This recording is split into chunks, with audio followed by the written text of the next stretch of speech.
Bonjour, nous voici pour cette interview dédiée aux intelligences multiples et aujourd'hui on accueille Stéphane Vaillant. Salut Stéphane, Salut Jérôme, merci de m'avoir invité. avec grand plaisir, merci à toi d'être venu aujourd'hui pour cette interview pour parler à la fois apprentissage, intelligence multiple, authenticité parce qu'en effet tu es le créateur de Authentic Learning et justement est-ce que tu pourrais nous en dire un peu plus sur qu'est-ce que c'est et qui tu es? Oui, alors moi je suis coach de langue et coach apprendre à apprendre. Pour te dire, pendant des années, je faisais vraiment que du coaching de langue, anglais, français et langue étrangère. Et puis, justement, je me suis senti un petit peu à l'étroit à l'intérieur de Post-Up Formation, mon ancienne entreprise. Et en faisant la formation neuroformateur, je me suis un peu ouvert à tout ce qui était apprendre à apprendre. Et je suis de plus en plus demandé dans ce domaine-là. Et donc, j'ai choisi de faire grandir l'entreprise. Et donc maintenant, l'entreprise s'appelle Authentic Learning, qui permet d'apprendre comme vous êtes. Et en quoi c'est important d'apprendre à se connaître, de savoir qui on est pour apprendre. En tout cas, pour moi, ça a toujours été très important. Je me suis aperçu pendant des années que dans mon passé personnel, on m'avait jamais vraiment appris à apprendre. Je le faisais assez naturellement, j'étais plutôt bon élève, entre guillemets. Et puis après, dans mon passé de prof, d'enseignant aussi, je me suis aperçu aussi qu'on n'apprenait pas forcément à nos élèves à apprendre, moi le premier. Donc j'ai voulu chercher un petit peu plus loin là-dessus et en me disant, ben voilà, quand on sait comment on fonctionne, quand on sait quel est notre mode de fonctionnement, nos intelligences préférentielles, on apprend mieux parce qu'on peut mettre en place plein de petites choses qui vont nous permettre d'apprendre plus vite et que ça soit beaucoup plus efficace. Voilà pourquoi c'est intéressant de bien se connaître parce que quand on se connaît, on apprend mieux, tout simplement. Hmm. Et tu as décidé pour ça de miser sur les intelligences multiples, notamment en rejoignant le programme neuroformateur. Alors pourquoi ce choix? Pourquoi avoir choisi de miser sur les intelligences multiples? En fait, c'était une évidence pour moi. Quand j'ai découvert la théorie des intelligences multiples de Gardner, ça a mis des mots sur déjà des modes de fonctionnement que j'avais moi personnellement, sur ma façon d'évoluer, sur, j'ai pas envie de dire mes points forts, oui, mes points forts, et puis peut-être les choses que j'utilisais un petit peu moins. Et donc ça a été une évidence là-dessus. Et puis après, je l'ai utilisé dans mon coaching, et en m'apercevant que dans mon coaching, j'arrivais à mieux connaître les personnes que j'accompagnais, à leur permettre aussi de découvrir quels étaient leurs points forts, ça m'a permis de trouver des outils qui étaient vraiment en lien avec leurs intelligences dominantes. Et donc là encore une fois, on avance beaucoup plus vite quand on se connaît. L'autre point qui est important, c'est que je travaille de plus en plus avec des profils neuroatypiques, tous les 10 entre autres. Et la plupart des gens me disent waouh, c'est génial parce que justement, il y a plein d'intelligences qui te permettent de te développer et le fait de connaître les 9 intelligences et de savoir quelles sont les dominantes permet d'avancer justement avec ces profils-là. Voilà. Et donc j'imagine qu'au-delà du concept des intelligences multiples, tu arrives à les utiliser de manière pratico-pratique. Donc comment les outils liés aux intelligences multiples t'aident dans ton quotidien? Dans deux sens en fait. Dans un premier sens, c'est le côté professionnel, comme je te le disais, quand j'ai des personnes que j'accompagne, que ce soit dans l'apprentissage, je fais aussi un petit peu d'orientation, de réorientation, et ça permet de trouver sa voie. Donc c'est vraiment des choses que j'utilise au quotidien avec mes coachés, et comme je te le disais, ça leur permet vraiment d'avancer et de savoir comment ils fonctionnent, et on gagne beaucoup de temps. Puis je l'utilise aussi, moi, dans mon quotidien perso, j'appuie sur mes points forts.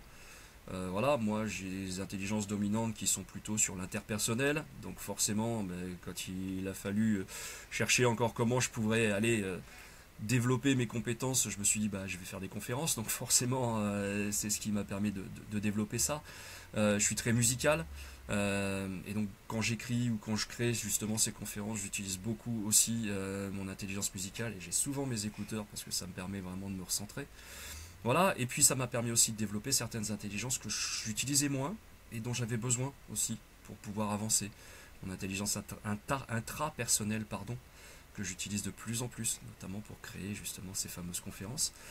Et puis l'intelligence verbale linguistique que j'utilisais pas beaucoup non plus jusqu'à maintenant. Et donc forcément, plus j'écris et plus cette intelligence se développe aussi. Et comment tu fais pour développer ces intelligences? Parce que c'est vrai que souvent on pourrait croire que on est ainsi, c'est comme ça. Donc il y en a qui vont dire ah ben moi de toute façon je suis pas matheux, moi l'intelligence logico-mathématique c'est pas mon truc.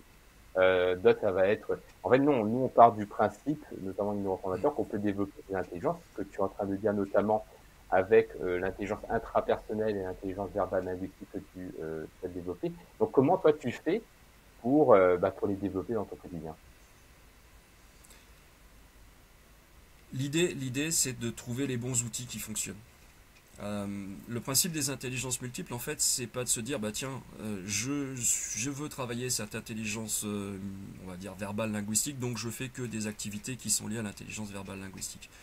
En fait, souvent, ce que je fais, c'est que j'utilise une autre intelligence pour pouvoir développer celle que je veux développer. Tu vois, je te disais, je suis très musical. Le fait de mettre de la musique me permet de développer mon intelligence intra-personnelle, puisque forcément quand je mets les écouteurs, quand je me bloque un petit peu, ça me permet de beaucoup mieux me concentrer, ça me permet d'être beaucoup plus efficace dans mon travail et vraiment de me recentrer sur moi-même. Donc ça c'est un premier outil que je peux utiliser, et puis pareil par exemple avec mon intelligence interpersonnelle, je développe mon intelligence verbale linguistique justement aussi, parce que dans l'échange, j'arrive de plus en plus à créer à l'avance ce que je veux donner aux gens, ce que je veux échanger lors de mes conférences. Et donc ça me permet vraiment de développer cette intelligence verbale linguistique de plus en plus. Ce qui est vraiment important, c'est pas de se dire, voilà, comme tu le disais, je suis comme ça et je vais pas changer. Un, ça peut changer. Et deux, c'est vraiment pour moi dans l'esprit d'utiliser une intelligence forte pour développer l'intelligence que tu utilises au moins. Et donc j'imagine quand tu accompagnes des personnes, c'est ton mode de fonctionnement, c'est de dire bah tiens cette personne-là elle a cette force, elle aimerait développer cette forme d'intelligence. Comment, après avoir de la créativité, parce que la créativité c'est de faire des connexions, réussir à trouver l'activité qui va permettre à la fois d'utiliser la force de la personne pour pouvoir développer ce qu'elle aimerait développer qui n'est pas encore développé. C'est ça. Mais encore une fois, il n'y a pas de choses écrites dans le marbre, si j'ose dire. Je travaille beaucoup, moi, sous la forme de je teste, on essaye, on voit ensemble. Et puis ça fonctionne pas. Et comme on aime à le dire, c'est plutôt un bouquet d'intelligence qui fait qu'on est une personne unique. Toutes les autres intelligences, même moins développées, elles participent justement à faire qui on est. Et donc, on teste. Ce qui est vrai avec une personne ne sera pas forcément vrai avec l'autre. On essaye, on voit si ça fonctionne. Quand ça fonctionne, on garde, on appuie dessus, on continue à voilà. Et au bout d'un petit moment, voilà, on arrive à trouver vraiment les outils qui fonctionnent bien avec chacune des personnes qui veulent avancer, quoi. Mmh. Yes, et dans mes interviews, j'aime toujours poser cette question de le truc, l'astuce. Par exemple, est-ce que toi, tu as une astuce ou une bonne pratique en particulier liée aux intelligences multiples ou liée à neuroformateur qui te plaît le plus et que tu aimerais nous partager, ce serait laquelle? Ah, bonne question, je n'avais pas prévu cette question. Euh, non, en fait, la bonne astuce, c'est de rester surtout ouvert. Moi, c'est vraiment la chose qui est la plus importante, c'est de me dire en face de moi, euh, j'ai des personnes qui sont uniques, qui ont un mode de fonctionnement différent les unes des autres, et donc je suis toujours à l'écoute de ça, et je suis pas en train de me poser la question à les mettre dans des cases, est-ce qu'ils sont plutôt inter ou est-ce qu'ils seront plutôt musicaux. C'est voyons dans la globalité. On a déjà quelques avantages en sachant quelles sont leurs intelligences dominantes et en ayant validé avec eux. Mais après, il faut vraiment regarder la globalité de la personne et travailler vraiment dans le ressenti. Et ça, pour moi, c'est peut-être le point le plus important. C'est pas parce qu'on a ensemble dit ok, on est plutôt dans ce domaine-là et on a plutôt cette intelligence intrapersonnelle, naturaliste ou quoi que ce soit qui est développée plus que les autres. On se met pas dans une case. On continue d'avancer. Et voilà, et je reste ouvert à cette possibilité que la personne puisse développer de nouvelles intelligences, puisse avoir de nouveaux besoins. Et donc voilà, je me prends pas la tête pour être clair là-dessus. J'essaie vraiment d'être ouvert par rapport à la personne que j'ai en face de moi. Top. Super, merci beaucoup Stéphane pour cet Merci à échange. toi. Pour les personnes qui veulent te retrouver, eh bien, on mettra le lien en dessous de la vidéo pour qu'elles puissent te contacter. Et pour les personnes qui souhaitent en savoir plus sur le programme Neuroformateur, eh bien, vous avez le site neuroformateur.com, c'est également en dessous de la vidéo. Merci beaucoup Stéphane et à bientôt. Merci beaucoup Jérôme. À bientôt.